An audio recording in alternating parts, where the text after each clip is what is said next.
चले भाई, गुरुवार की सुबह आज है निफ्टी 50 के वीकली कॉन्ट्रैक्ट्स की एक्सपायरी का दिन और आज है इंडिया इंक के वो जो Q1 रिजल्ट्स के सिलसिला चल रहा था उसका आखिरी दिन।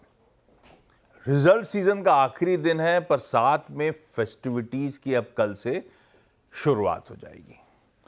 At the stroke of midnight पूरा देश 79th इंडिपेंडेंस डे सेलिब्रेट कर रहा होगा। स्वतंत्रता दिवस के चलते ध्यान रखिएगा, कल मार्केट हॉलिडे है। तो आज दरअसल ना सिर्फ एक्सपायरी का दिन है, बल्कि हफ्ते का एक लॉन्ग वीकेंड से पहले वाला आखिरी कारोबारी सत्र भी है। और फेस्टिविटीज की शुरुआत मैंने इसलिए कही थी क्योंकि कल स्वतंत्रता दिवस है और परसों जन्माष्टमी, सैटरडे के दिन। मुंबई और महाराष्ट्र में दही हांडी के नाम से ज़्यादा फेमस, लेकिन हाँ, फेस्टिविटीज़ यहाँ से शुरू हो जाएंगी। अब गणेश चतुर्थी वगैरह, तो एक तरफ रिजल्ट सीजन खत्म हो रहा है, दूसरी तरफ फेस्टिविटीज़ का आगाज़ हो रहा होगा।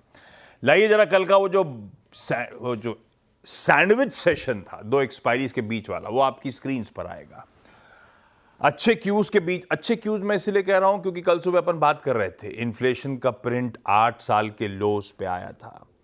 एक अटकलें लगने लगी थी पीएम की यूएस विजिट को लेकर। हालांकि लक्ष्मण ने कहा है बिल्कुल कंक्लूजन से जंप ना करें, पर अटकलें थी बाजार में, इसमें कोई शक नहीं।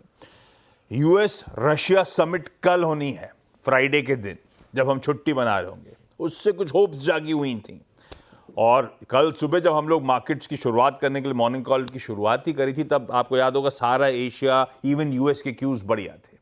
तो ग्लोबल इक्विटीज में थोड़ा सा रिस्क ऑन था, तो कई सारे पॉजिटिव्स थे। गैप के साथ शुरुआत हुई थी, आधे % मजबूती के साथ मोटा मोटी। पर वो फर्स्ट हाफ तो 24,600 के थ्रेशोल्ड के इर्द गिर्द ही घूमता रहा भारतीय बाजार। सरेंडर नहीं करे थे गेंस, पर वो 24,600 का सरदर्द बना रहा। सेकेंड हाफ में जरूर थोड़ा सा ट्रैक्शन, थोड़ा सा मोमेंटम पिकअप हुआ, वो अड़चन पार करी हमने। पर हाँ, वो स्क्रीन देख के लग रहा है वो अड़चन पार करने के बाद भी ये कह नहीं सकता हूँ। बेसिकली कहना तो यही चाहिए कि उत्साह लैकिंग था, एक डिसाइसिव ब्रेकआउट नहीं मिला। इनफैक्ट इंडेक्स जो था कल के ट्रेडिंग सेशन में प्रीवियस डे की रेंज के अंदर ट्रैप्ड था। मैंने दोनों दिन की रेंज आपके लिए रखी, वो इनसाइड डे जैसे अपन कहते हैं। परसों का जो हाई और लो था उसी के अंदर कल का सारा समीकरण था, पूरी इंट्राडे रेंज थी। तो ऐसे में था तो सेशन बढ़िया, इसमें कोई कंप्लेंट नहीं। स्क्रीन पे ग्रीन दिखता है आजकल, अच्छा लगता है, तो बढ़िया सेशन था। पर उस बढ़िया सेशन के टेक अवेज क्या है? बंद ऊपर हुए हैं, पर क्या क्लैरिटी के साथ डायरेक्शन को लेकर अब यहां से कॉल लिया जा सकता है या नहीं? ये वीरू से आगे अपन बातचीत करेंगे। पहले गिफ्ट निफ्टी के संकेत चलते नहीं है, मामला पस पड़ जाता है। गिफ्ट निफ्टी कह रहा है भाई थर्सडे के दिन, एक्सपायरी के दिन एकदम फ्लैटिश ओपनिंग होगी, 20-30 पॉइंट दरअसल इन रेड हम लोग शुरुआत कर रहे होंगे। ऐसे में लाइए ग्लोब पर नजर कस्टिंग। गिफ्ट निफ्टी दिखा दिया आपको मैंने, बिल्कुल फ्लैट 28 पॉइंट इन रेड शुरुआत होने के मूड में हमारे एशियन पीयर्स स्क्रीन पर आएंगे। चाइनीज मार्केट्स खुलने में थोड़ा सा टाइम है, जो खुले हुए हैं वो आपकी स्क्रीन पर रख दिए जाएंगे। तो मिला जुला सा रुझान है, पस सा रुझान है पूरे एशिया का।